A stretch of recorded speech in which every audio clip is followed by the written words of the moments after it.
Hey everybody, and welcome to the Biblical History Debate Aron versus General After Show.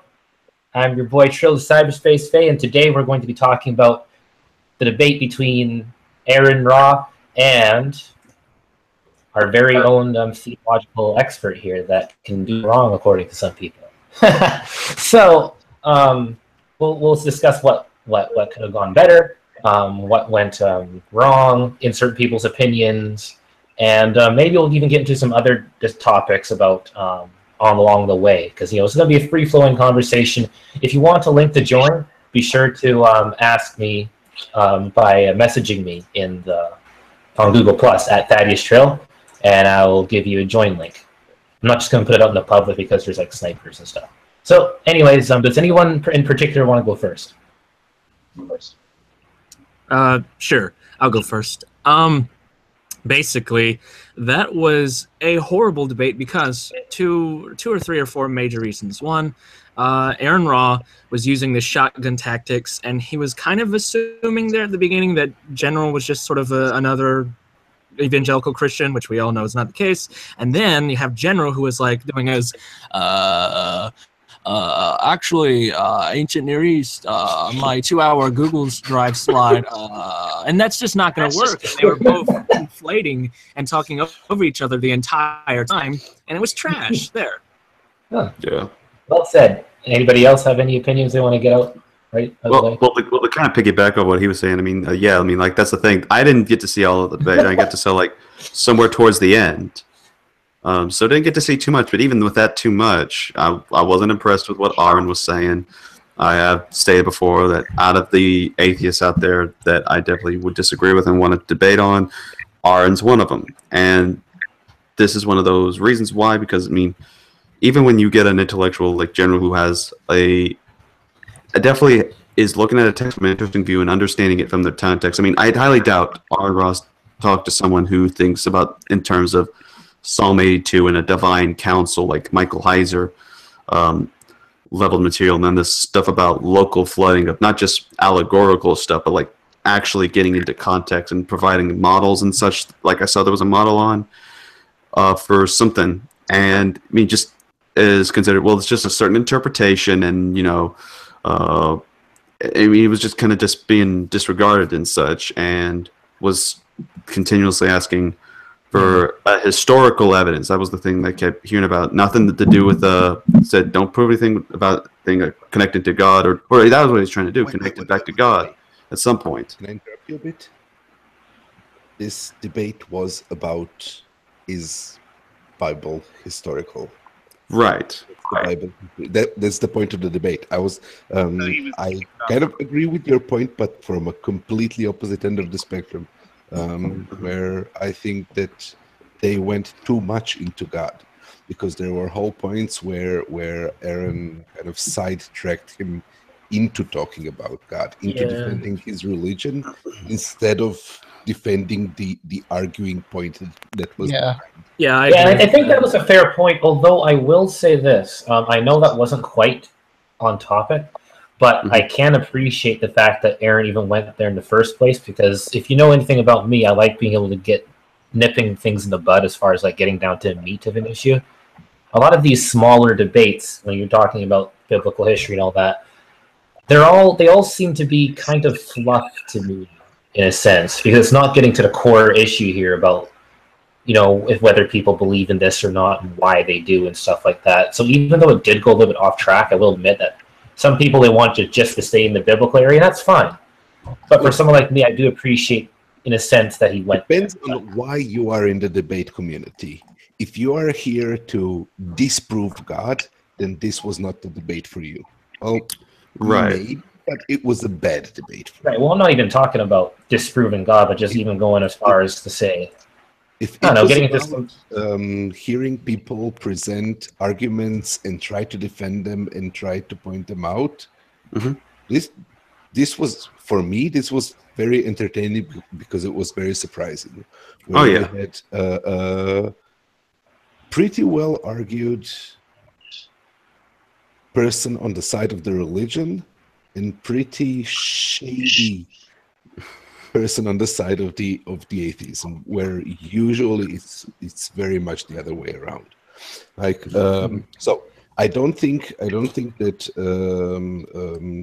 General successfully defended the whole premise of Bible is a historical document, but on each of the individual points that he presented and that he argued, assuming that his arguments stay true, like are not fully debunked as lies or misstatements, he has defended them to a point where Aron Ra on each of those points has said more or less, well, okay, let me give you that, but, and then change the topic. Yeah. Yeah, that was what I kept, because I was at one point I just started laughing out loud. I couldn't stop laughing because he kept saying, Aaron kept saying, well, okay, fine, maybe the Sea of Reeds did, you know, split, and maybe somebody did cross it, but that doesn't mean that prove God or something. Yeah. Yeah. And maybe the flood happened, but that doesn't prove God. And well, maybe and by the way, I just want to not let's prove God. It is the Bible a historical document? It's not. Right. Those are just that's so nitpicking and finding little details and trying to explain them in the weirdest possible ways. But it worked. I just want to. General's known for doing that. General's known for taking things in the Bible and explaining them in unique ways. Even to people who are atheists like myself, like today, I was just saying, he pointed out that the whole purpose of the Old Testament is not even necessarily something that most people understand, because they just take it as, oh, it's just the Israelites going on a killing spree, and they don't understand the whole purpose of them going on that killing spree. And it's not necessarily just a killing spree or genocide or anything like that. He kind of does explain it if you sit down and listen to him, and it's interesting, even if it's not historically accurate. Can I give my 2 cents? Wait, hang on. Wait. Before you give your 2 cents, because this is the man of the hour here. Wait, what do you think you did? Because he's one of the people that actually is in the debate. Yeah, General. I think I did all right. I believe. I mean, at first I was talking to Richard in the outside. I mean, we were still having a chat with Aaron. He's actually a really great guy. Like, we were having a good chat and, you know, getting to know each other more. I think what he's going to do is he's going to review some of my material on my YouTube and actually review it on his channel, which would be great. Cool. Well, I'd love to see that. Yeah, no, I'm serious. Actually, guys, I retract that statement. You see, if you look at the ancient Near East context, and several Hebrew, you sound more British than Australian. and by the way, several Hebrew scholars have supported these statements. You'll see that. Yeah. Now he's turned into Barack Obama. Exactly. So I mean, okay. So, General may not have his lapping sound effects thing, but he sure has his mute button. No, I am a perfectionist, so I'm critical of myself big time. Like, I think I could have done better, but I don't know. What did you guys think? Do you remember the comment that I made the last time we talked, General, about different philosophical methods that are used in debates or in epistemology? Do you remember anything about the conversation? Yeah. Okay. Have you ever seen two coherentists debate each other over the validity of their structures? I don't know. What do you mean? Essentially what happens is, given that the coherentist point of view doesn't require a foundation of some sort other than the internal consistency of their epistemological web, that's almost a direct comparison to most hermeneutic systems, the Jewish system, the Islamic system, the Christian system, they all pretty much do the same sort of exegesis. It's all predicated on the idea of making everything internally consistent. Aron is a fundamentalist, so or a foundationalist. He's looking for the key points that you've based the entire thing on. And so this is typically what he talks about. He talks about the foundational claims that are made by people and others. And a hermeneutic approach is literally the wrong type of philosophy. I was coming purely from a non-religious, multi-comparable overview of here's an ancient text and here's the corroborative evidence for that. Mm-hmm. That changes nothing. That changes not a thing. It's still an artwork.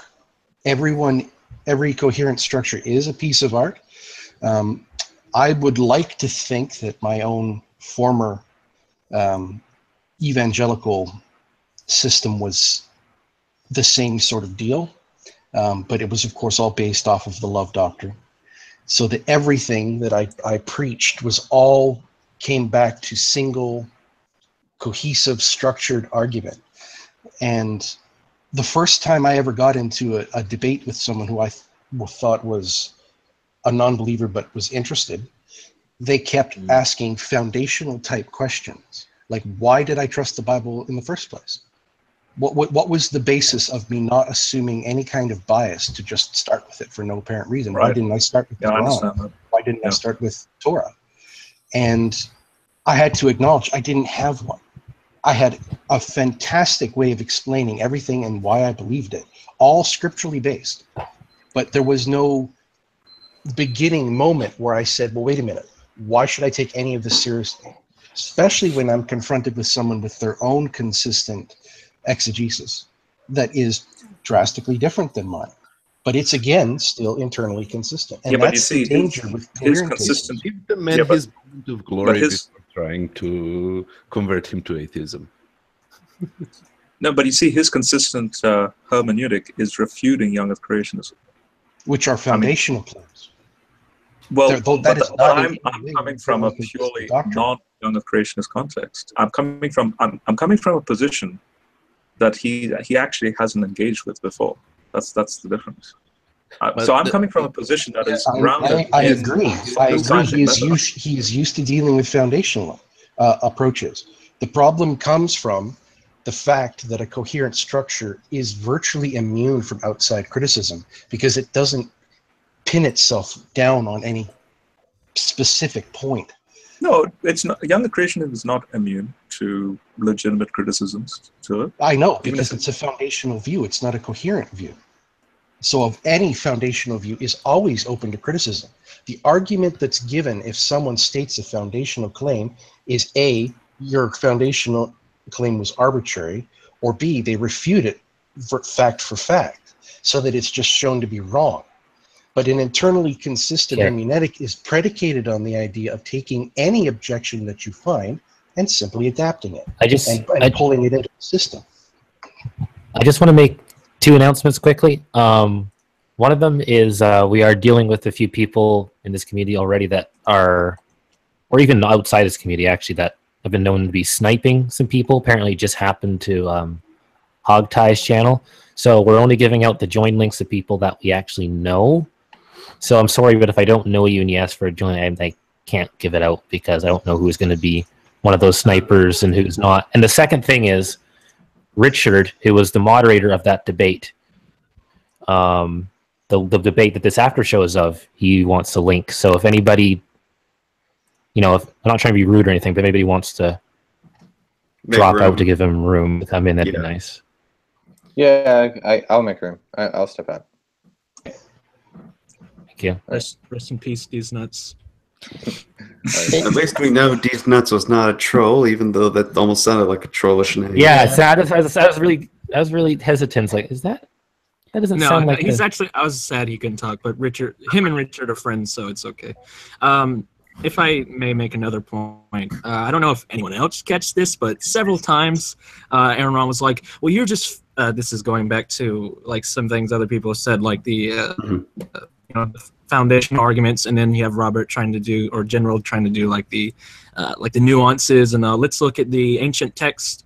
But then you have Aaron saying, well, that's just minute. You're focusing on the minute details. You're reading in between the lines. Let's, because he wanted the foundation. He's like, this is just, you're just talking. They're talking over each other, right? But then later on, Aaron gets mad at him and yells at him for not giving him the nitty gritty details. Yeah. I don't know. It was in the moment, but it was still, okay. Yeah. It's totally expected, honestly. It was predicted in an email I sent him. So this is what happens every time anyone with a coherentist point of philosophical review of any subject tries to argue against someone with a foundationalist point of view. Yeah. The foundationalist can justify their starting points. The coherentist doesn't have to state that he has one at all. So there's no way to go at each other. Let's argue about biblical history. Okay, I'll argue. Why do you want to argue about biblical history? Who cares? Basically. So, General, your response? Why do you care? You care because you believe in God. So why do you believe in God? And then it became a theological debate. Yeah. And again, I get why it went. I hated when I get why it went down. That's really the only way to solve it. I mean, if you can't even it comes down to the claim. Wait. Yeah. You're trying to solve a bigger debate. Is there God? It was defined as, can the Bible be viewed as a historical document? What is the historicity of the Bible? And General does it give accurate history is another way of putting it. And I'm saying yes. Yeah. And you defended each point you made very valiantly and very convincingly, assuming it stands up after scrutiny. Assuming definitely. It's open to peer review. That comparison is similar to Abraham Lincoln Vampire Hunter, right? It's history. It is. The guy existed. But we're not going to tack on anything divine. Wait. We're not going to tack on anything divine without some reason. What? Are you seriously claiming that Abraham Lincoln existed? Uh-oh. Seriously? We got a Lincoln mythicist here. I have a set of why would you even believe that Abraham Lincoln existed? And why are we talking about Abraham Lincoln? Is it just because of your innate belief that Abraham Lincoln existed? What are you even doing? Holy crap, this guy gets it. And that is how you do a foundational critique, yes. It's not what you know, it's why you started thinking that way in the first place. So, General, there was a question that kept coming up from two different atheists inside the chat. And their criticism was that you didn't actually prove any miracle claims, any magic, as they put it. Right. Yep. But you didn't prove Abraham Lincoln was a vampire hunter, so come on. Yeah. How would you respond to that? Okay, so in the that flood lecture, I actually have a slide on that. God, many times in the Bible, says that He's consistent with the laws of nature. In fact, so much to say that He made a covenant with the laws of nature. And then in Jeremiah, it mentions that if the laws of nature were to fail or contradict itself, or, if He were to go against it, then His promises to Israel will fail, and so on. And so therefore, as a physicist, we can look to the laws of nature as being quite remarkably consistent and constant. Ooh, I have a question. And so when I, one second. So when I go to the lab, and I look at, say, atomic clocks and how they work in helping us measure very minute details and so on. So a secular physicist friend of mine, one second, Sophie, let me just mute you. It's okay, Sophia. You can speak after he goes. Yeah. So a lab, and I can actually. Obviously, it is a religious claim, but I can actually enjoy the physics knowing that the laws of nature will not break down at any given moment. Whereas my secular friend he just has to do the equations and just rely on what's given at any moment. And so therefore, these things that happen in the Bible, so like the flood, in this case, the Sea of Reeds, a problem with them being of a natural, don't forget, God's the one sustaining the laws of nature. So indirectly, God's the one basically causing the flood and causing the Sea of Reeds to depart and so on. It's begging even the question. Yeah. It's not, well, the thing that would make your argument it's based on the statement that God created science. So of course, everything that science shows is in some way going to be validation for you by your own description. By everything you just said. I'm using the statement that he makes, in this case God makes, saying that the laws of nature will remain fixed. They won't change. And he won't contradict it. How does that contradict what I said? That's not a like a blind belief of mine. All I'm doing is, here's a piece of data. It's by definition poisoning the well. How? Because you're starting with the idea that God had anything to do with it, instead of having that be the end result of a conclusion you've come to. It was something you stated in your own interview that you posted online. Was that you didn't start particularly religious, but that someone you trusted told you to do an internal exegesis. The existence of God, which was not the point of this debate. Again. Right. I don't think he gets the existence of God from the Bible either. So, okay, he just said that everything in science is consistent with God. Did he not make this statement? Yeah. Right. So how is this not still on topic? I think you've misunderstood what I said.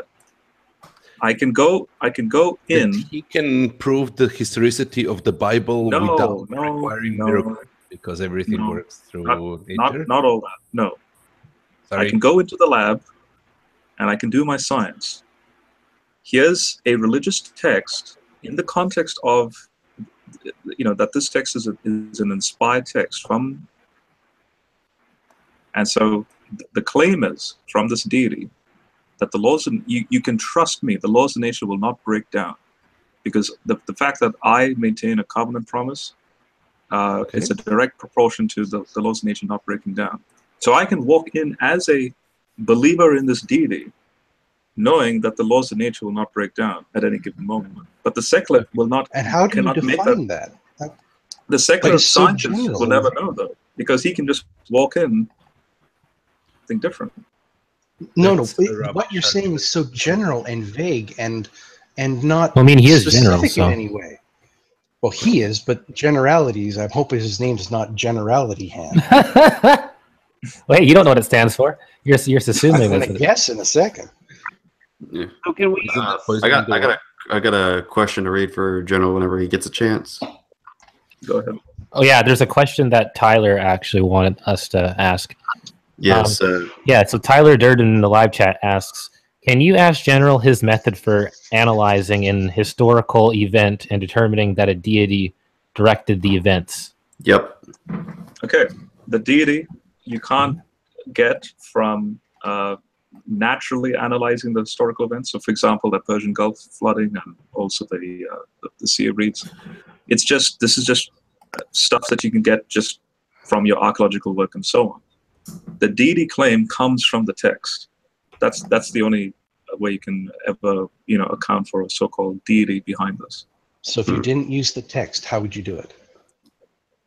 If I didn't use the text, there would be a lot of thing. That's it.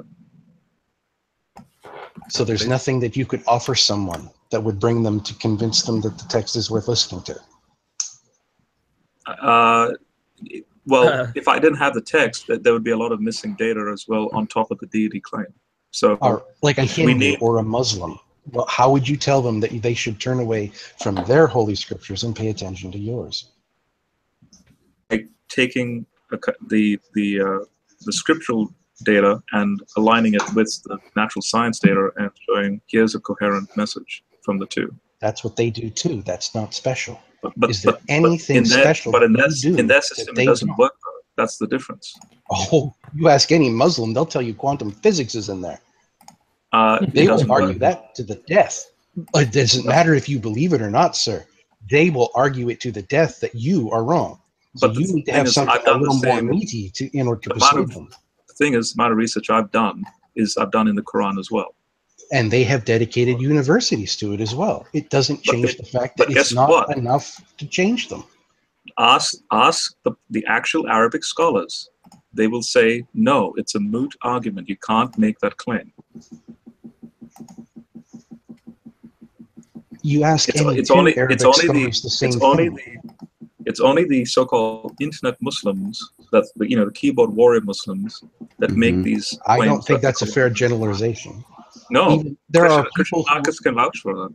there are people who will readily acknowledge that there are multiple Islamic schools of thought. And there are specific teachers who are given high respect with large followings. But that they don't have a drastically concordance different model. views. They say they do.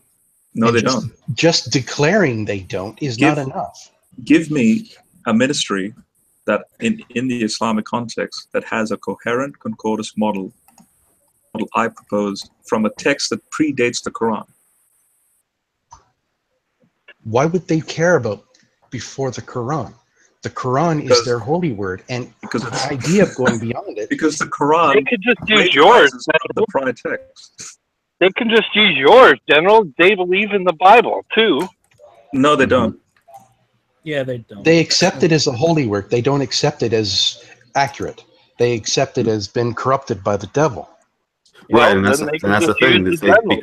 Right, because they believe that it's corrupted, that they believe that what we have today is not what was originally written down. That if it has to be whatever quotes in the Quran, for example, the story of Noah that's found in the Quran, if that's in the Old Testament in that explicit thing, then that's the the Torah that was with them. And show me all of the general's arguments about wrong words being used and say these are the corruption. Show me the Quran equivalent of the cosmology you see in Genesis 1. If you can do that, then I would concede that the Quran is also scientifically valid. According, hang on. You assume that the stuff in the Bible is coherent. Based on that assumption, can you show me an equivalent in the Quran or any other ancient literature? Hang on. Auchiwa says that you're just making this into like an argument from authority. Do you agree that that's what you're doing if you were to look back at yourself? Who, me? Yeah. No, I haven't appealed to any authority. Why? Well, what you're doing is you're saying that, well, you have an authority here in general, but hey, so does the Muslims. They have authorities too. So what? What we're supposed to be looking at is the data, and General, exactly from his perspective, has looked at the data. So that's why he admittedly fitted in. And that's what Aaron did say during the debate too. To focus on, doesn't matter which scholar was cited. He would rather focus on the argumentation and the data. And that's why I brought up the Exodus conference that had 40 skeptical scholars that then changed their mind because of the data. Right, but there's the thing that I also want to know. So you talk about this conference, but does there like a recorded section of this, or is there a published paper? I'm actually uploading all 24 hours of it on my channel. Jesus, all 24 hours? Yes. My goodness, you have a lot of time on your hands.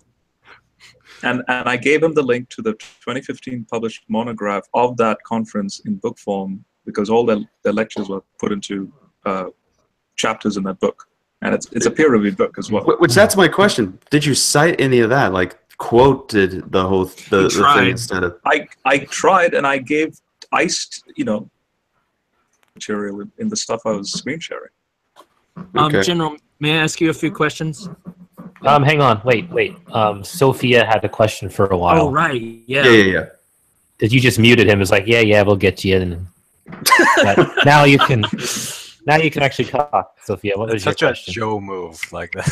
Yeah. Hold on, I wrote it down. Okay. So you talk about it with the law of nature. How is multiplying fishes? Sophia, you're breaking up. I can't hear you. Can you hear me now? Kind of. Okay, try now. Trill, go ahead and just read the question I sent you. Oh, okay, yeah. Trill getting sent some messages. Here we go. Okay, so help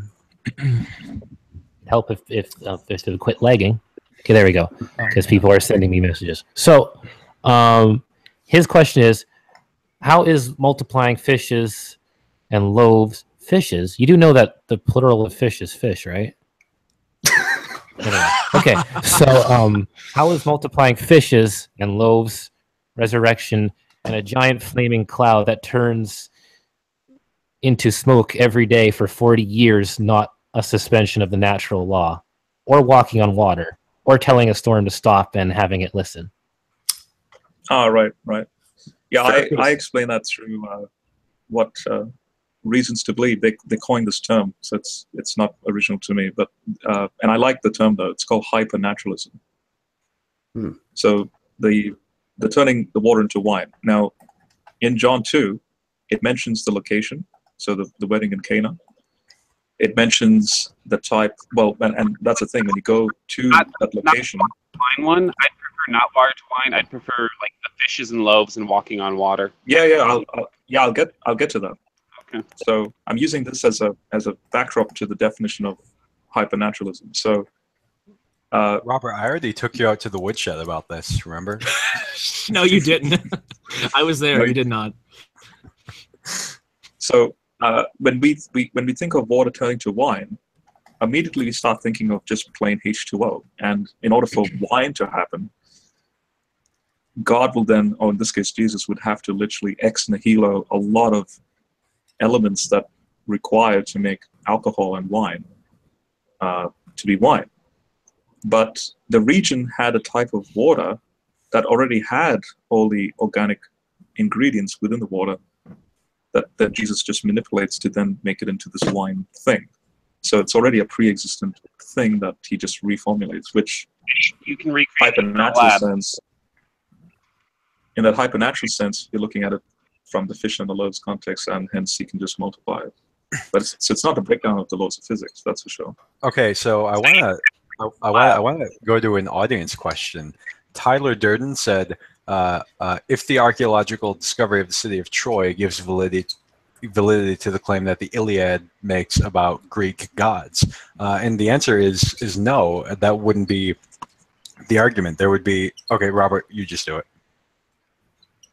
Wait, what? Does the archaeological discovery of the city of Troy give validity to the claim that the Iliad makes about the Greek gods? I don't know about that, because that was something new that Aaron said about Troy being discovered. So I don't know. But okay, yeah. But the thing is, the discovery of a city, like you're going much further than that. You are showing that the Jews actually crossed the Sea of Reeds. But that's the thing. Like the Iliad, I mean, what historian in regards to Greek and Roman myth would consider certain things mentioned to be completely bogus? I don't see anyone making those claims. Obviously, you'd have mythical stories on, in this case, Zeus and Hercules and so on. But why would you take the entire story to be fictitious? I'm not sure people take the whole story. It's any divine component that they object to. I think many people are willing to view the entire book as a book of amalgamed stories of a sufficiently non-supernatural nature. Just, it's at any point when someone starts to assert that there's any additional authority, that's the point where there's nothing to back it up. Yeah, I think, General would probably agree with that. And that would be pretty much our answer to Troy's argument as well. I guess the difference between that. Oh, okay. So in the context of the Aron Ra debate, we were specifically debating biblical history, like whether there is historical validity for things like the parting of the Red Sea and the Jews crossing. So in that context, don't forget he said there was no such thing as parting the Red Sea or the Green Sea. Yeah. Exactly. Yeah. Go ahead, Richard. I can't remember my second point, but yeah.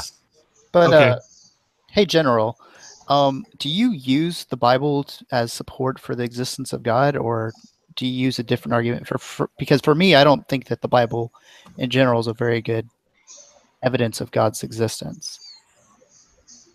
Yeah, I mean, I'd be interested to know how you would do it, but for me personally, I think the Bible, following the traditional special revelation perspective of that God reveals himself through his word, but then the book of nature is also a requirement in that scope of understanding. So I mean, it just seems like you couldn't get to. Yeah. I mean, you could if you trust that what people are saying is accurate, like, but you couldn't get from the science that God has an intellect, for example. yeah, but Romans 1:20 says we can understand his invisible attributes through nature somehow. Hey, Ochiwawa, I like the way that William Lane Craig phrases this, and it might be kind of unrelated to what Robert is doing, but this would be a different way. Like he will say that science can validate a premise in a philosophical argument that concludes with a statement that has theological significance. So while you're right, you can't like look at science and know the mind of God or something like that. It can support premises that help to lead to that sort of conclusion. So that would be his view. That's one way of looking at it. Right. Yeah, I agree with that view. I just don't think. Can I ask something real quick? Through like proving the Exodus or whatever, you can prove that And God you also exists. have to accept the possibility that two people will take a look at it and form different arguments from the same data. Yeah, I agree completely. So at no point are you actually going to then be justified in saying God's responsible. You could just say, well, I'm close. Yeah, I mean, I think like a lot of these arguments are highly probabilistic. So I agree. You could say I'm close, but you can't say I'm there, and then you would have to analyze your argument compared to their argument and see what holds up.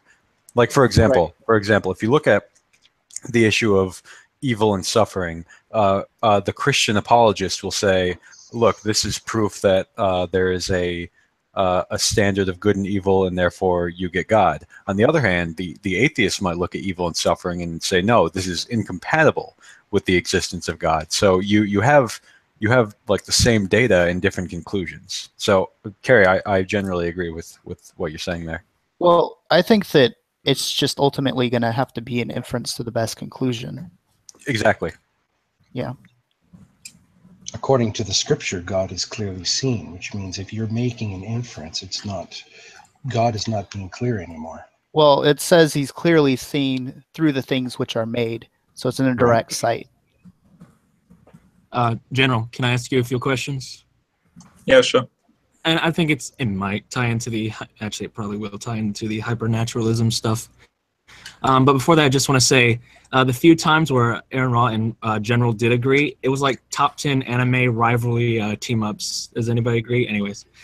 What the heck, man? What is anime? What is top 10 Google Hangout quotes? What is anime? Okay, I'm trying to move on to the question. I can't believe this weeaboo that I just heard. What is anime? Okay, shut up. I'm trying to make the joke. Anyways, how would you explain away? Okay, there's a talking donkey in the Bible. That's just ridiculous. How would you even? That definitely seems like a break of basic science. Donkeys cannot speak human language. And now we are all taking Robert out to the woodshed about this. I did the other day, and now Joe is. It's a genuine question. Also, why are there two? Okay, go ahead. But remember how Zachary worded it, which I was like blown away by that. Yeah, but they don't. None of these people know. So, a trans-dimensional being can practically, in a matter of pure physics and dimensions here, he can instill voices that, in this case, you're talking about trans-dimensional donkeys. So,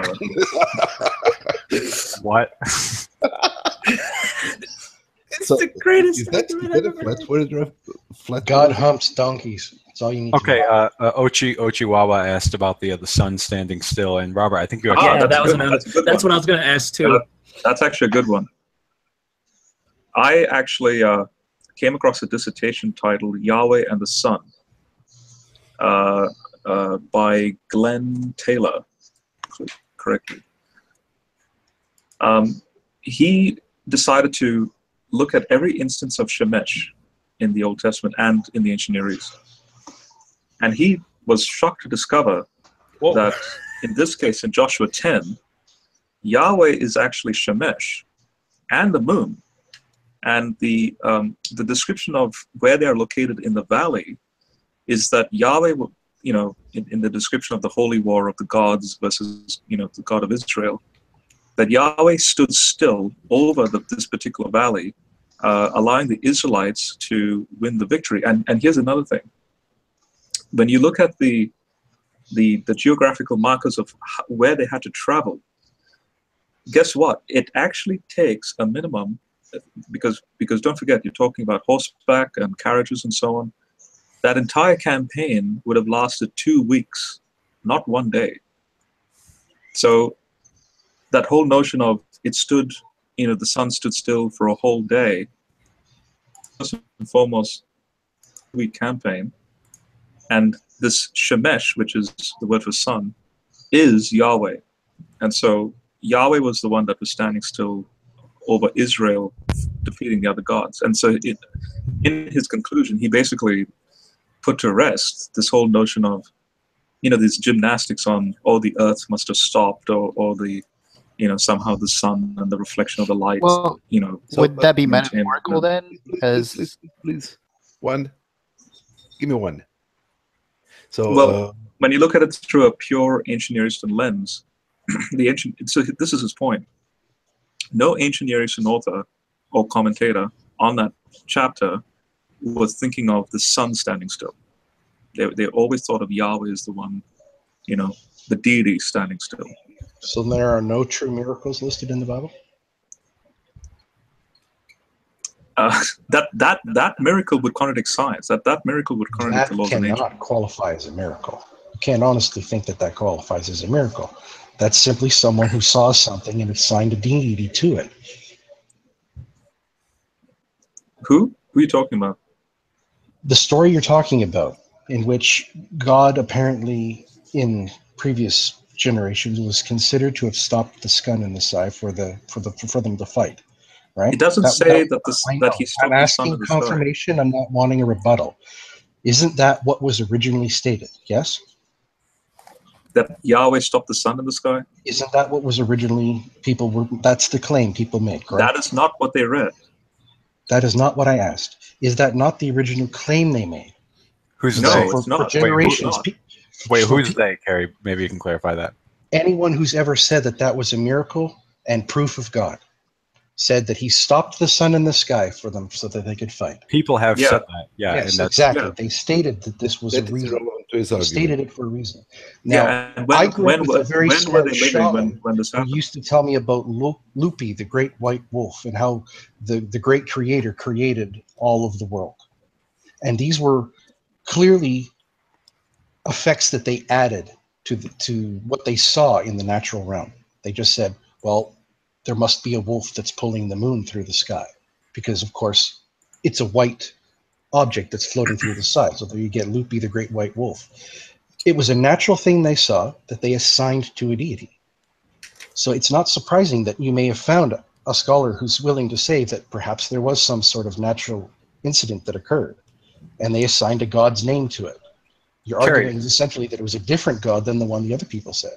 Carrie, I want to point out, Robert wouldn't be using these, at least this, as a proof of God.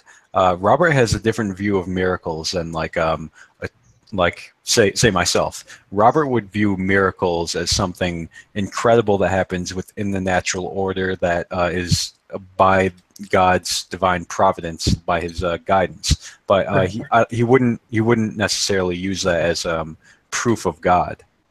Perhaps we should let Robert speak for himself. I mean, he is here.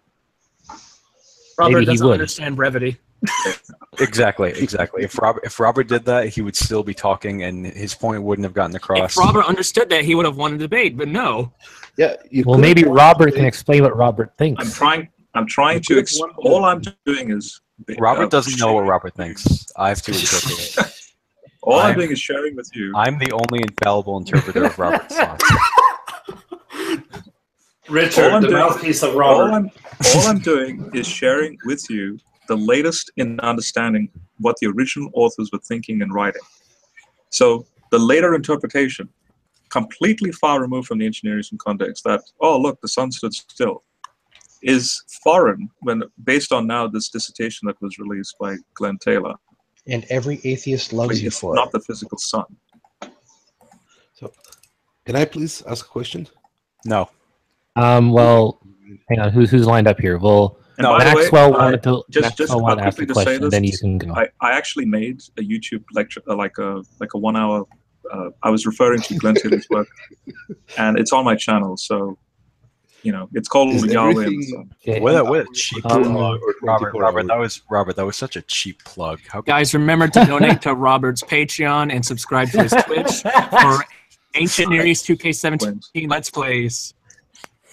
Okay, but so all of the arguments you presented today can stand on their own, because and would be much stronger if you didn't invoke God, but they go to the today's debate by showing that Bible could be historical. I don't know why. The last example. Wait. In the last example of the sun standing still, that does not hold true. You're replacing that with, and God showed up. So for that, there is a requirement that God showed up. So first you have to prove that God exists, and then it all falls apart. Yeah, sure. But what I'm saying is, just the Joshua 10 take on this. The original author was not thinking of the physical sun standing still. That's the point, regardless of God, whether God exists or not. In his mind, he's not thinking of the physical sun standing still. So therefore, the argument that this is going against, he's talking about God appearing in the sky, moot, because that's not what the text is saying. But that's an argument that's only relevant to another Christian who believes it is. No, it's relevant to anyone who reads that. No. Carrie, I don't agree with that, because I can't remember who it was, but someone raised the objection that the Bible is teaching this scientific error. And even if nobody here does that, if somebody does do that, then Robert's interpretation will be relevant to them.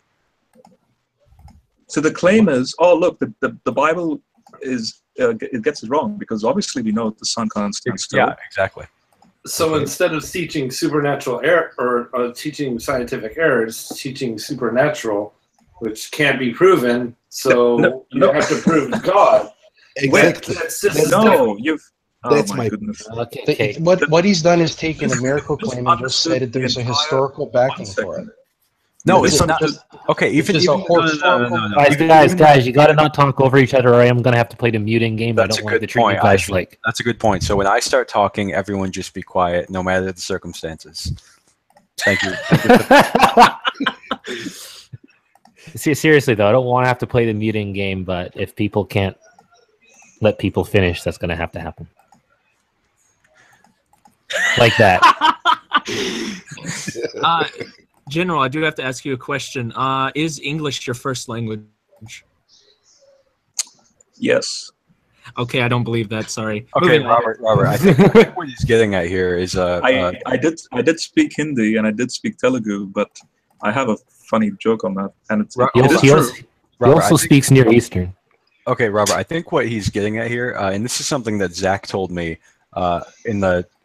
When he was commenting on the debate too, was that you did great, but there were times when it seems like you don't know what points are important and what points should be left out, because you give just so many. That's the perfectionist mindset. You have to open yourself up to being, but being a perfectionist, you're becoming imperfect. So you've got to strip yourself of the perfectionist mindset to truly be a perfectionist. Hey, actually, here's a good way to describe it. Here's just an example. Let's say Robert is a teacher, which he is, and he's giving a lecture, and he's trying to give a lecture, a long-winded lecture on the ancient Near East stuff. and showing all this evidence and the data. But then you have Aaron Raw run in, and he is a school shooter, right? And he's coming in with a shotgun. He's shooting everything at once. You can't even see what's happening. Jesus Christ. But no, I have a point to this. But then, and Robert, instead of helping or focusing on something specific to help, he just continues to try to teach the lesson. That's exactly what this debate was. Okay. I think I know what Joe is getting at, because that's a comment that I actually made. That's sort of true. That's a comment that I actually made in the live chat, that Aaron Raw, he did the shotgun tactic several times, where like he's making one statement, but he has like 5 arguments in that one statement. And Robert is just trying to focus on that first one, but all those other points get pushed aside. So you know what? The best thing you did, General, was ask him for his sources. To ask him what scholars he's read, because I promise you, he hasn't read any of them. Oh, that's mean. Don't say that. I know he hasn't. I mean, hey, you can't assume things like that. You know what they say about assuming? Okay, ask him. Ask him what scholars he's read. Other than the ones he mentioned. Well, he's not in the room right now. Maybe if somebody could get a hold of him. Well, hey, yo. Several times. So, Lloyd and Elizabeth Graham are not scholars, right? So let's.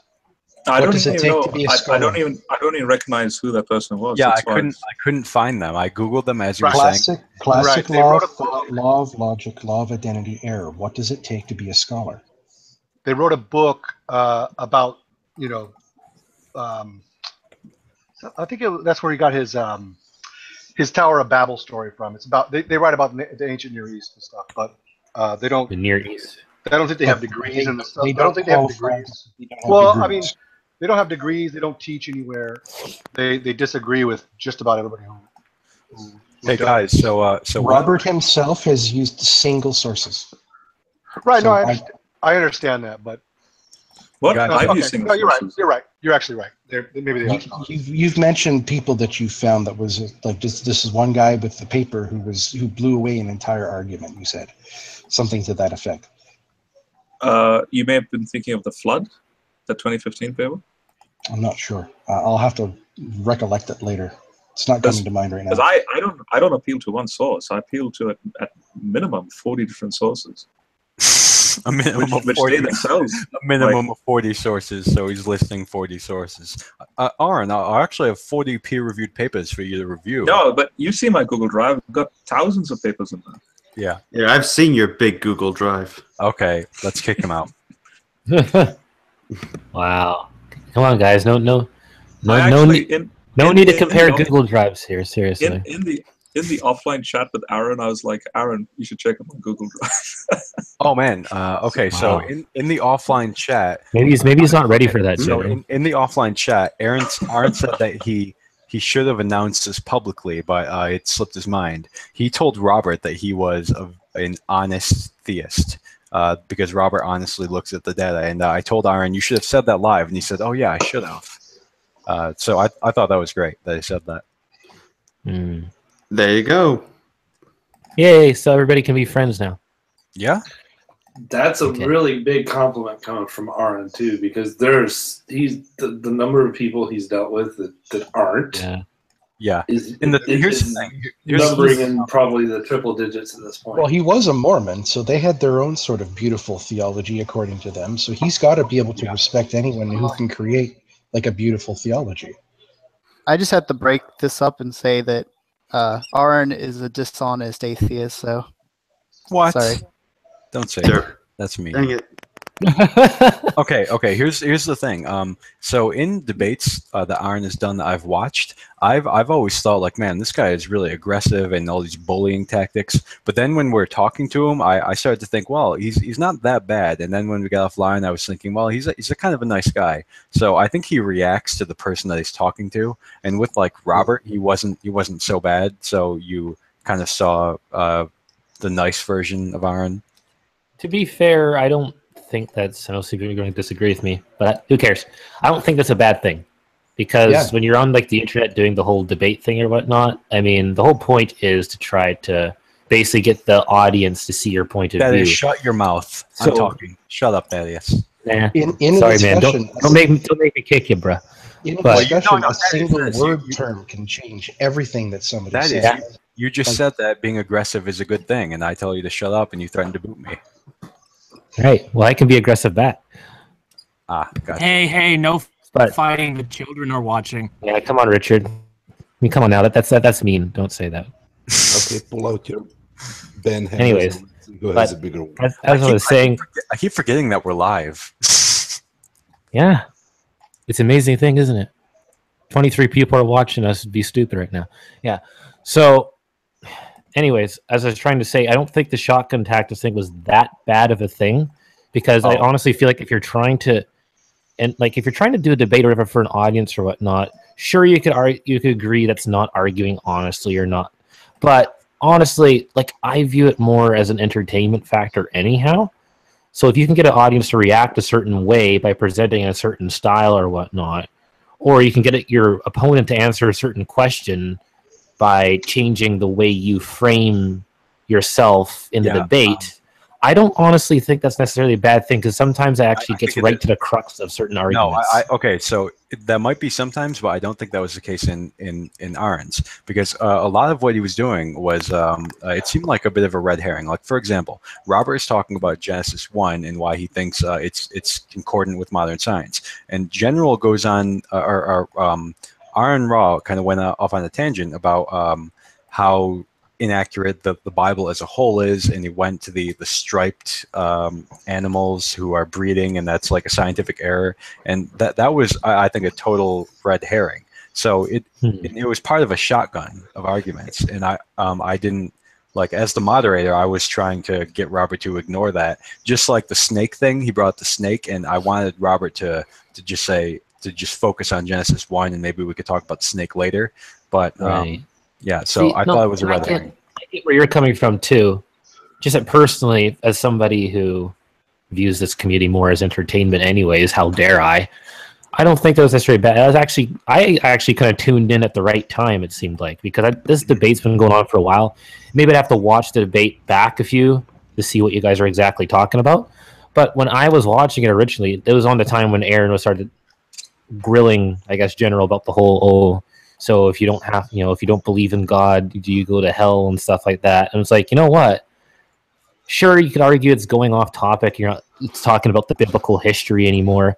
But I mean, at least he brings up certain things that I feel should be addressed. Yeah, I legitimately thought that was a good discussion, and I really wanted to get into it. Yeah, I wanted to preach the gospel of annihilationism to him, but I knew you. I think if saw it General, several times on your face. To be honest, I think if General came right out of the gate and said, "I see the Bible as a book of history," I don't think Aron would have stayed.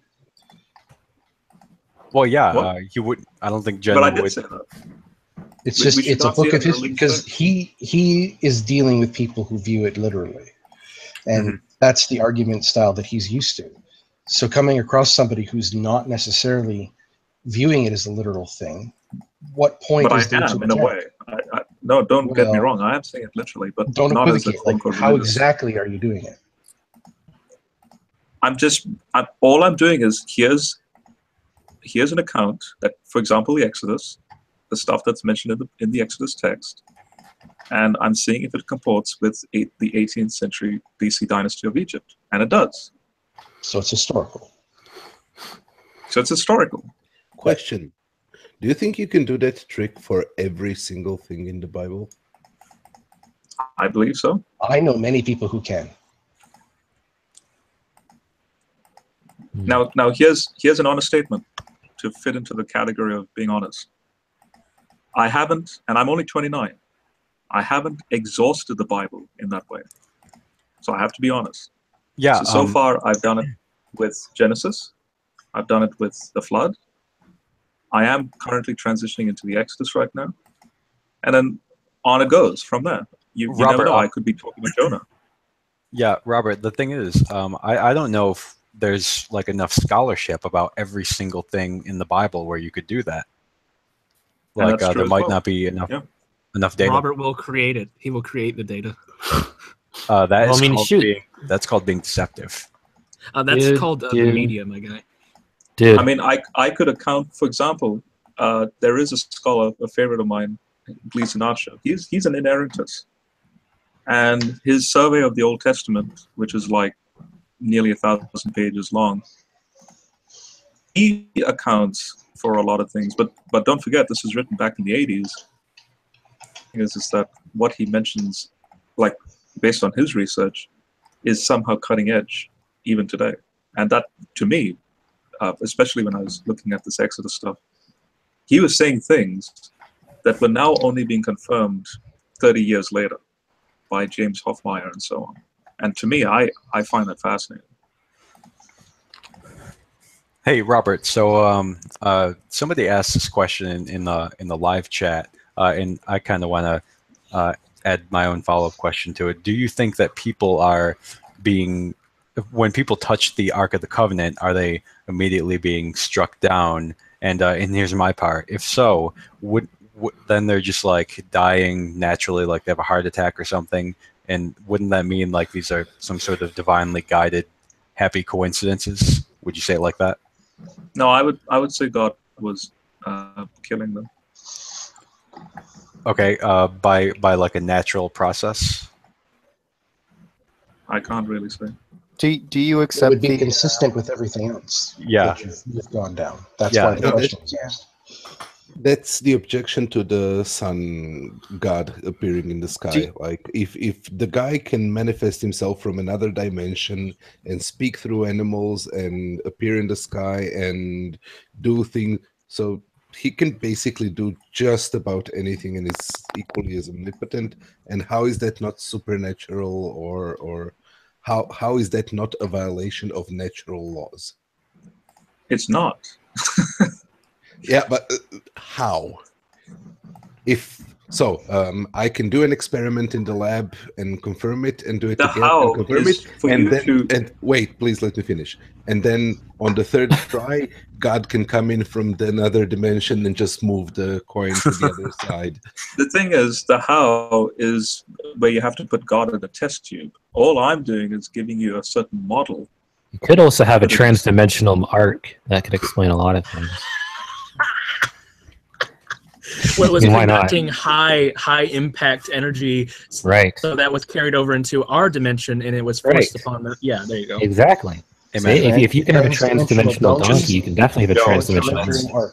Joe, actually, if you look at the ancient Near Eastern context of John 3:16, the text precisely says that God so loved the world that he sent this massive amount of energy into our world and miraculously raised the sun from the dead. Actually, yeah, if you look at the original manuscripts for the word love, it doesn't really translate to, love, like, oh, I love you. It's like, it's force, it's impact, it's passion. So you can infer that that's talking about energy, Oh my goodness. But I will say, since Richard mentioned 3:16, there is a 3:16 in Jeremiah where God says that the ark will never be brought up again. It's forgotten. It's destroyed. Was that Jeremiah 3:16? Yeah. Okay, here's my refutation to that. Then why are there still History Channel documentaries on the ark? Because they are fools. They don't read Jeremiah 3:16. And you never answered the question about the fishes. Oh yeah. Fish. It's called the miracle of the loaves and fishes. I'm sorry. I already did. The loaves of fish. Loaves and fishes. That's what it's called. That's the miracle's name. Grammar. But okay. You okay. No. But there's only fishes if there's like multiple. It's semantic. I'm moderating moderator now. You're complaining about an English description of a non-English subject. No, don't say that. That's rude. Next hangout will be English class. Yeah, don't say you're moderating the moderator. That's pretty mean. I am moderating the moderator. That's mean. Somebody, if I don't do it, who will? Don't say that kind of language. Carrie can't do it. No, that's me. Actually, I can. I still have permissions for this channel too. Oh. Oh. I was the first person here because I set the whole thing up with Steve. Oh. Never mind. Yes. I've just been extremely polite and never threatened anyone. That's all. Even one guy who was an absolute dick on this thing, and I left him alone for 3 hours. Anyways, so did everybody get it? Robert, so the miracle of the fishies, what is it? I already answered that using the Cana wine making as an analogy. Okay, thanks. So did anybody else have any questions that have not been asked yet? Don't just think of one. I thought you asked us. I have one. I have one question, Robert. How dare you? Oh yeah. Okay, guys. I'm about to share something that was actually going to be my greatest troll moment ever in history, and that is, I was not going to show up and have Richard debate Aaron. If he did that, I would literally never talk to him again. Yeah. Tell everyone what you had planned to do. Oh yeah, I was just gonna block him on Facebook and then stop talking to him on Google Hangouts. If I saw him on here, I would just leave. Well, Tyler, I would just never. Tyler Durden asks. Where is Tyler your Durden audience asks, here? Tyler Durden asks, wine was transformation of existing matter. How did Jesus multiply fishes from nothing? First of all, we don't know if it's fishes or not. It could just be fish. So how did Jesus multiply fish from nothing? And second of all, I mean, shoot, it could be trans-dimensional fish. So, I mean, that pretty much... It could have come from the original ark that was trans-dimensional ark. So the fish could have Robert, don't you see it? Robert, don't you see how the trans-dimensional thing comes off as ad hoc? Like you have this problem, and you're just like, oh, well, it's a trans-dimensional. The general, but if you really can't answer his question, it'd be kind of nice. Joking aside. Which question? How did Jesus multiply fishes from nothing? Okay, Robert. So he's making a distinction between the miracle at Cana, because there Jesus is transforming existing matter, but with the fishies, he is multiplying them. Yeah. So it seems like there's a difference. And it's called. I actually have an argument. Oh, go ahead. Probably the Casimir effect. Who knows? Okay. Wait, I don't even know what that is. It's a quantum electrodynamic property. One fish can be in two places at the same time. Okay, but no, Robert, what's wrong with actual ex nihilo generation of matter from pre-existing material? It's known as a Casimir effect. So, spontaneously creating fishes out of vacuum. Are we still in the natural laws? Yes, completely consistent natural laws. Jesus was quantum tunneling that thing. You can create. Robert, I think this will explain it because I just Googled it. Cashmere is a wool spoilt from the original world cashmere wool, as in Kashmir, India, usually simply known as cashmere, a fiber obtained from cashmere goats and other type. Is that what you mean, Robert? No. Here's the link. Read that. Would this violate the conservation of matter and energy, though? Oh. No, it was a localized time distortion where the fish multiplied. Now do you guys see why being a skeptic's good? Because you don't have to accept any explanation unless it's proven first. We still haven't gotten a very coherent explanation for this. I will have to admit that. We still haven't gotten a very coherent explanation for this specific phenomenon. If I'm being honest. Okay, maybe, but Oshiwawa, maybe not in the Van der Waals force, though. So, what do I think? Well, I gotta go. Thanks, guys. Virtual particles effect are not fish. Okay, Carrie, he just interdimensionally. We're talking, obviously, the subatomic particles in regards to fish. General, Tyler responded that the Casimir effect is one of the bits of physics that gets us away from needing a god for the universe to exist. Not a great way to go. Well, I think you have to explain to me, here's 2,000 years ago, quantum mechanics is being mentioned. So how is that possible? Wait, what? No, he's talking about the Lawrence Krauss thing. No, I'm trolling. That's oh, gotcha. You're the biggest troll I've ever met. I'm giving like an ultra concordance model in that sense. Okay. So, yeah. You should have done that in the debate. You should have done that in the debate with Aaron Raw, just to see what he would say. That would have been classic. Well, I kind of did, didn't I? Did I do that with the flood when I said Aaron might react a lot? What was it again? Did you mention anything transdimensional with Aaron? Thankfully, no. Oh. That would have been great.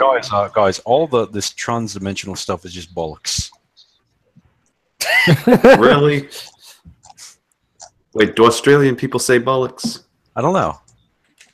Do you really practice that, Richard? Do you like sit there and practice General's accent? We have for hours. I actively practice it. I have gone into hangouts where the whole time I'm just talking like General.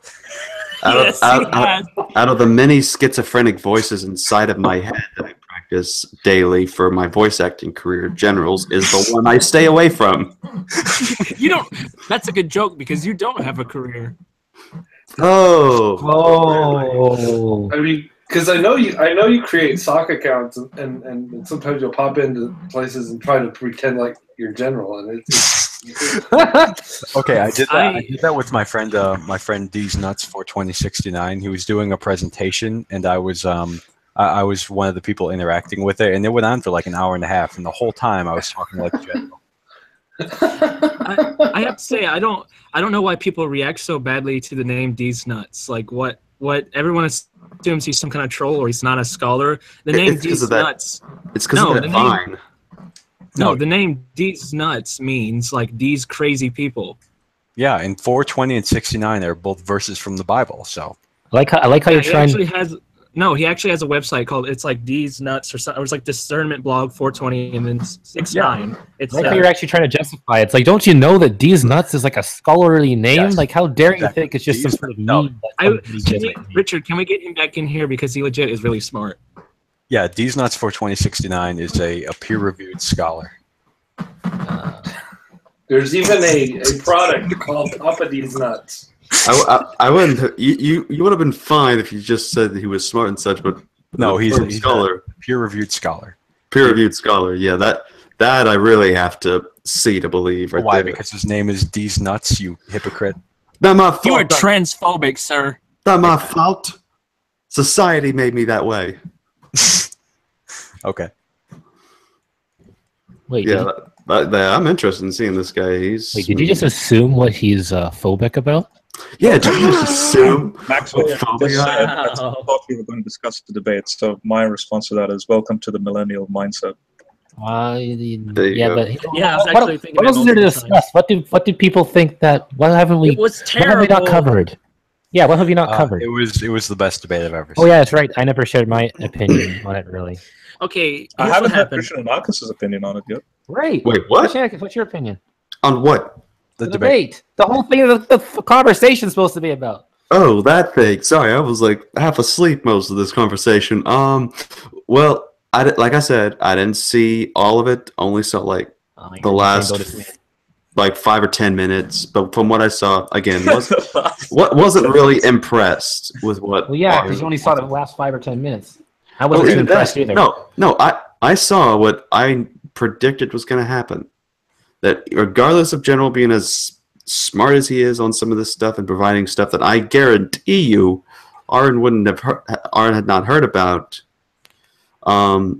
before, he just gets casted out almost like a usual Christian that he's debated before, but rather that he's some slight different flavor that's not crazy or something like that, but that either way he's not providing anything new. And I'm like, okay, immediately you start with that, I'm not. It's just you're almost dismissing at that point, at least in my opinion. Yeah.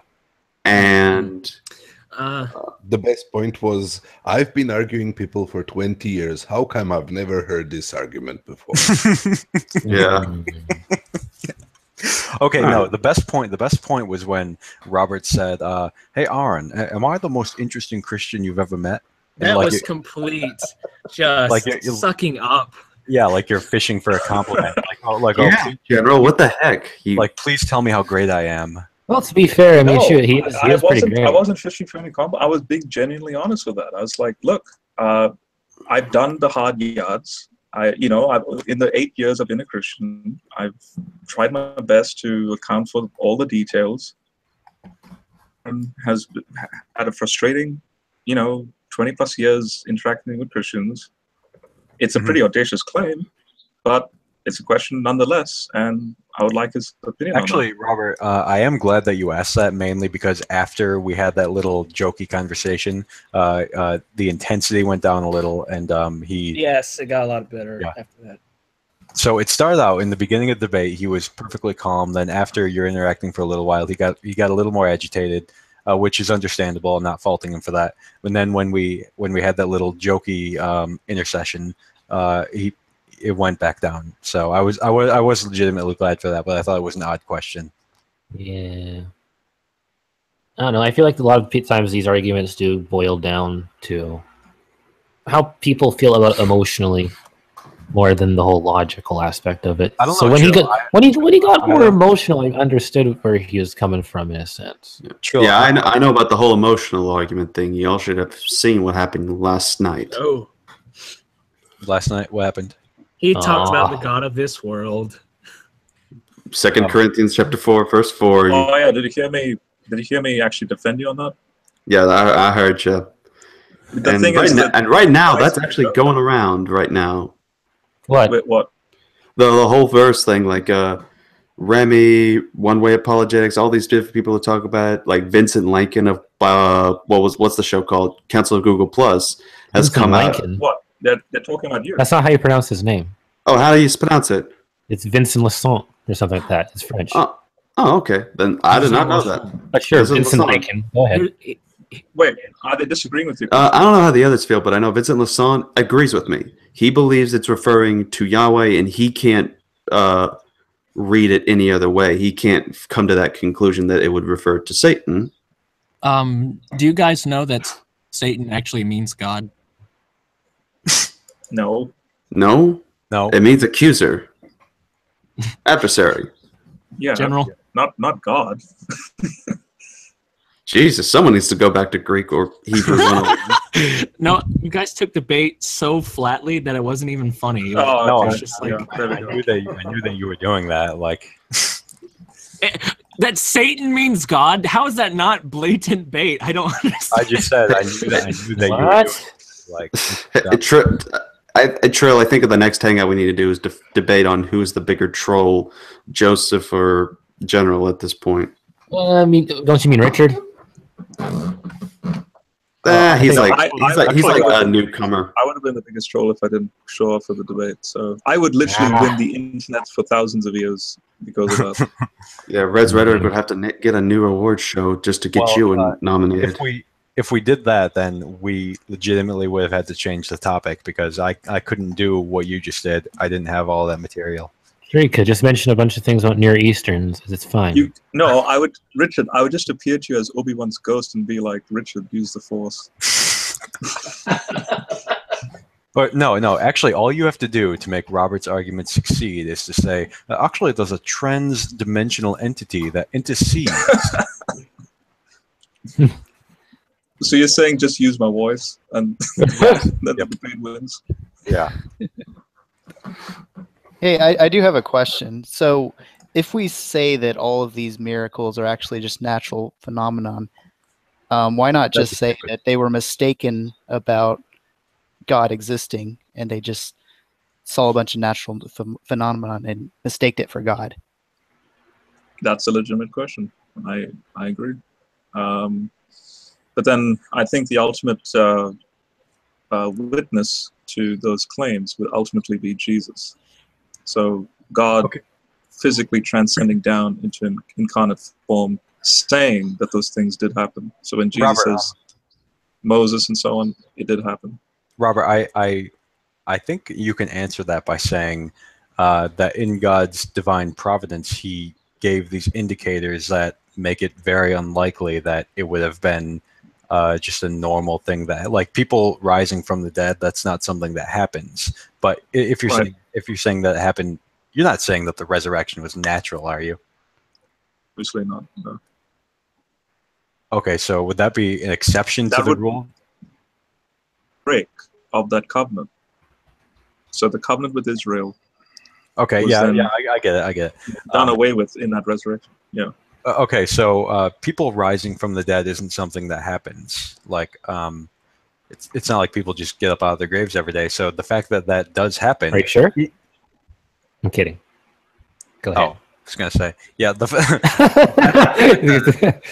fact that it does happen, or the fact that it did happen, even if there is like some sort of, even if it's within the construction of the natural laws, that would be too big of a coincidence for us to dismiss. I guess would be the way that you can answer that question. If I were Robert, going back, I wouldn't take that terrible. No, I agree with that. No, that I would agree with that answer. Oh no, I was saying I wouldn't take your terrible interpretation of miracles anyway. So.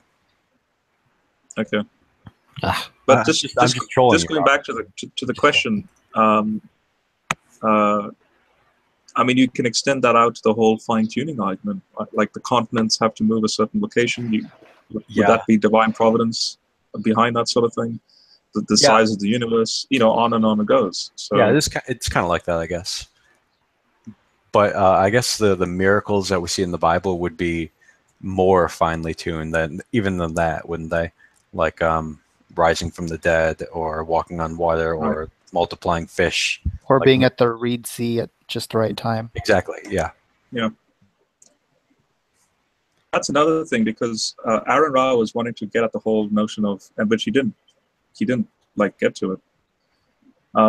God's the one leading them, and his statement that the Israelites could have taken like 2 weeks to get to the promised land. But when you read the text carefully in Numbers 7, the Israelites are not leading God. It's God leading the Israelites. And whenever the pillar would move, then they would move. Mm-hmm. So if the pillar moved maybe a meter or something, or it actually says that. It says some days the pillar would not move for like weeks on end. Suddenly the pillar would move every day. The point is, they moved when the pillar moved. So God was the one taking his time for 40 years, not the Israelites. He had a really lousy GPS. Okay, so one of my biggest disappointments of the debate was that Aron Ra did not want to debate the evolution of Yahweh. Like I asked him if you want to do that now, and he totally just said no. And I was disappointed with that, because he's presented that kind of thing before, and I really wanted to see some interaction on it, but he didn't want to. So that seems kind of suspect to me, but maybe that's just my brain. I don't know. I could think that way, but I just want to give him the benefit of the doubt. Yeah. Go ahead. I was just going to ask, General, do you think you could? I don't know how much you know about this topic, but on the topic of Jesus mythicism, do you think you would be interested in a debate on that? Because that's like one of his major things. Yeah, I've actually made a whole lecture slide on the claims of Jesus mythicism as being borrowed from Dionysus and Mithra. That would actually be great. Robert, I should email him again and see if he would do a debate with you on that. Sure. I'm happy to do it. Okay, let's do it now. Okay, I'll bring up my lecture slide. Here it is. No, I would love to see a debate on that for sure.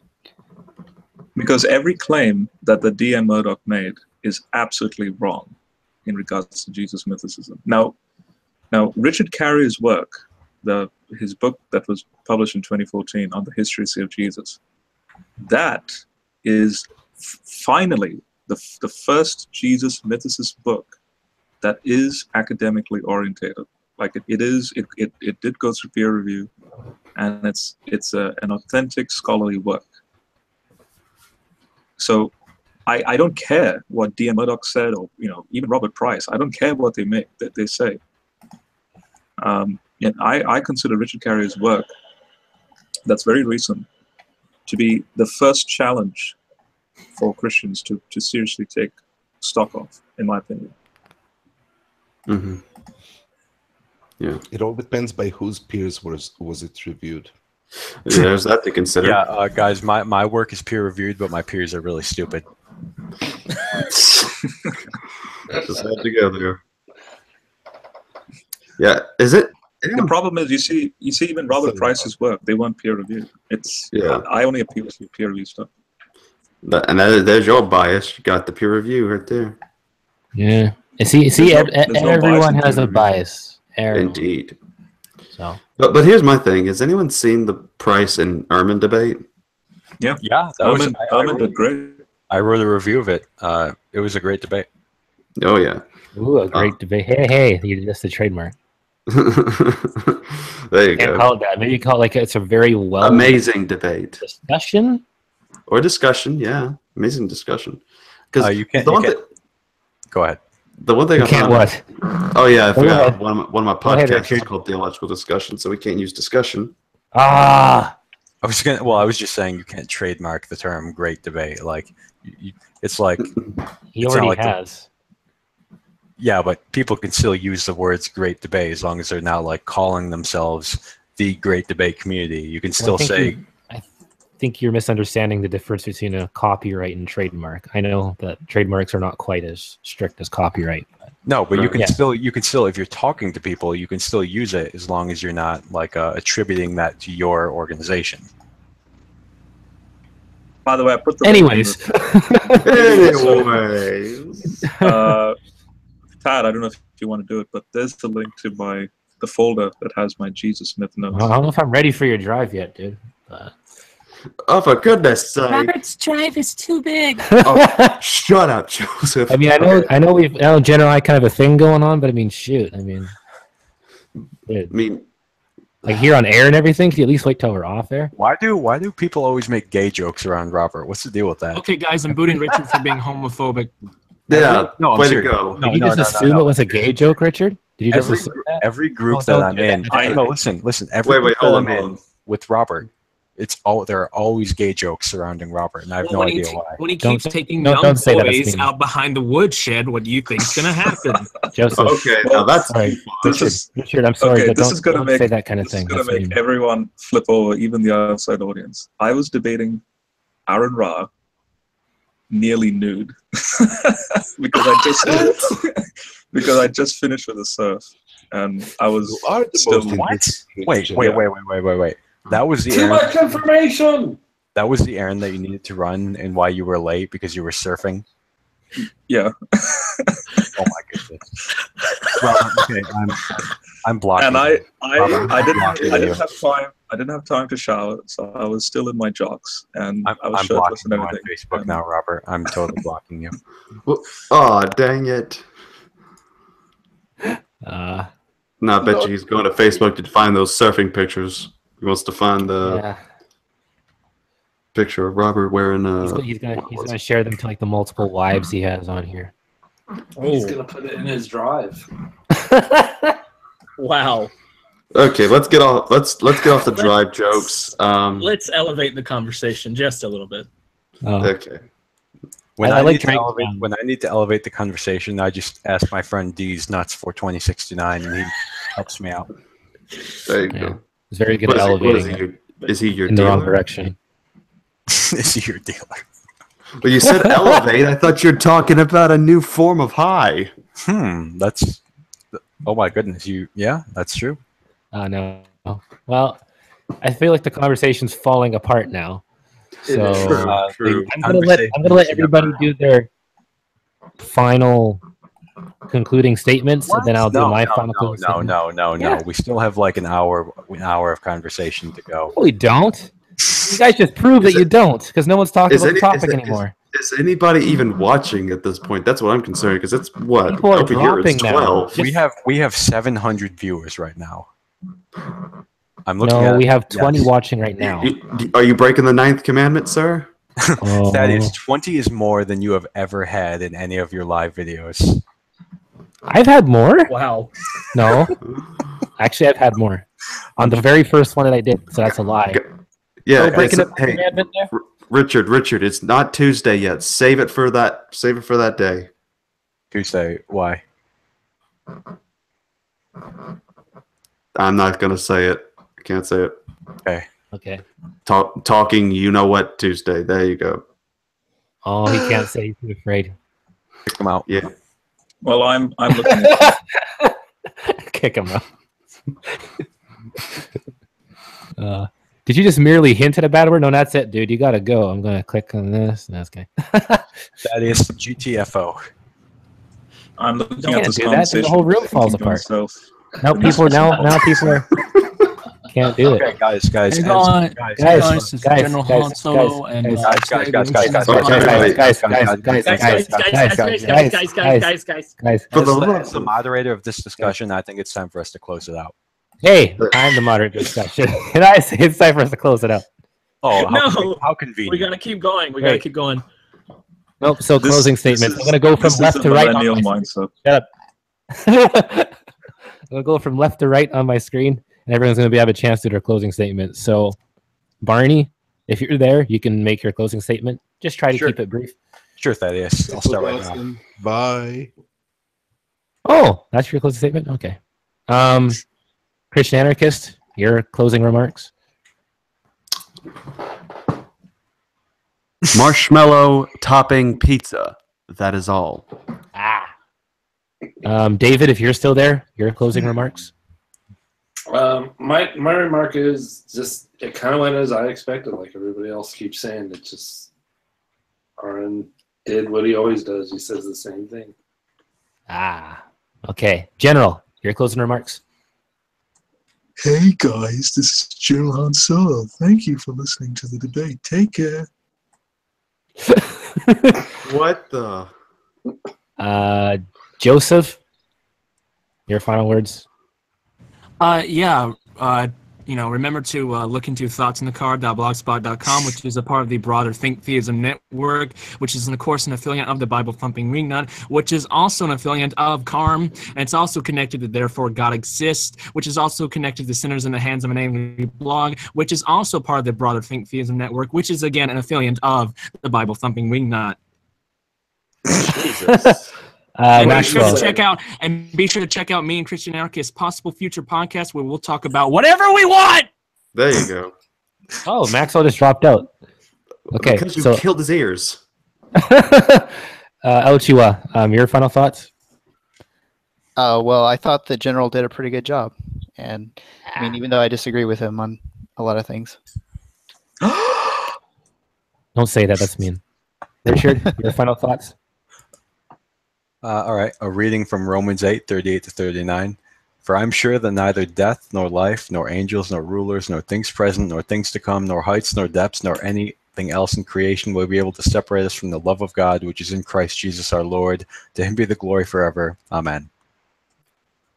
And All that's right. speaking about ET as well. Right. Does it have anything to do with Near Eastern? Yeah. Okay. That's what I thought. So, thanks everybody for watching this. I guess for my final thoughts, I'd have to go back and see it to really make a good judgment on it. But from what I have seen, I did feel like General did a good job, like presenting, like his argument stuff, like as far as being able to show, like a lot of screen sharing kind of went on, that kind of thing, looking at sources and all that. The thing is, though, I don't think it's almost like people keep forgetting this. It's like Aron Ra not accepting what General's saying. That's kind of common for the course for almost any debate. You're not really trying to convince the other side. You're mostly trying to convince the audience of what you're saying makes sense or whatnot. So for him not really accepting it or whatnot, that's not really too big of a deal. If you can get through to your audience, I think you've done a good job. I mean, it's up to the audience to decide who's won the debate. It's like the debate. It's not like the moderator gets to say, "Oh, he won the debate." It's like, no, it's up to I did do that at the end. I'm just kidding. I didn't do that. No, don't do that. That's mean. I'm just kidding. Anyways, so yeah. So thanks everybody for watching the Biblical History Debate Aron versus General After Show. If you want to keep up with conversations like this on this great debate community channel, you may want to subscribe to it. Oh, we have discussions like this one quite more a bit. thing. There will be an after show of the after show starting right now, and Thaddeus here will be running it. So No. Nice try. Nice try though. No, not happening. Dang. But yeah, great debate community Google Plus page community. You might want to go there. Which is part of the broader Think Theism Network. Yes. Which is a part of the Bible Thumping Wingnut, which is part of CARM. No, also, they're not affiliated. Don't. This video is being monetized by Matt Flick himself. No, that's true. It's not true. It's not all connected to them. Guys, no. Matt Flick is actually Matt Dillahunty. Just saying. And this Oh, this no. is all to help me surf at the end of the day. Yeah, all the funds are just going to Robert's surfing. Oh my Guys, goodness. all of these hangouts are done under the authority of the author of ThereforeGodExists.com. I'm surprised you haven't gotten muted yet, the both of you. Yeah, spiritual ministries. I for don't Christian get muted. I don't get muted. I do the muting. Wow. So the Great Debate Community page, be sure to check that out. That's where you can discuss things on donate science. directly to Steve McRae's Patreon and PayPal. That's coming. Can you imagine if a film Science, actually theology. ended like this? Shut up. Okay, so you Holy basically crap, Hold on. Let him finish, actually. Dang. you I'm have trying two to be choices. professional here. You either support Steve McRae or you hate Steve McRae. If you Yep. I'm trying Hang to be on, let him professional. actually finish. Let him finish. You can say this after. It's never gonna get done. Okay, Thaddeus, I am prepared to allow you to finish just after speaking this sentence, and at which point you will be able to conclude your sentence, which will draw us to a close, and you will be able to end the hangout. And we'll You're not the moderator. But thanks.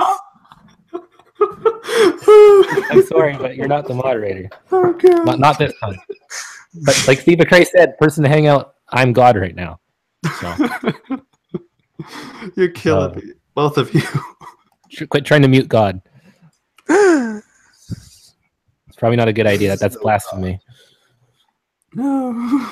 So, anyways, science, theology, philosophy is what's discussed on the Great Debate Community.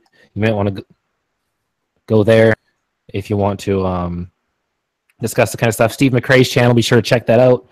He's the owner of Great Debate Community brand, and there's this podcast that me and MXP and Valentine plan to do sometime where we discuss anything from politics, religion, movies, games, pretty much whatever. So, yeah, whenever that's going to happen, if it ever will happen, because his channel dealt with a strike and he might continue, it might not. Anyways, I threw it a plug in there. Thanks everybody for watching.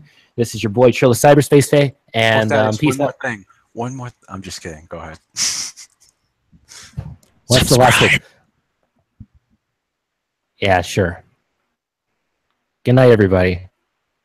Don't forget to click the notice button to be part of our notice crew.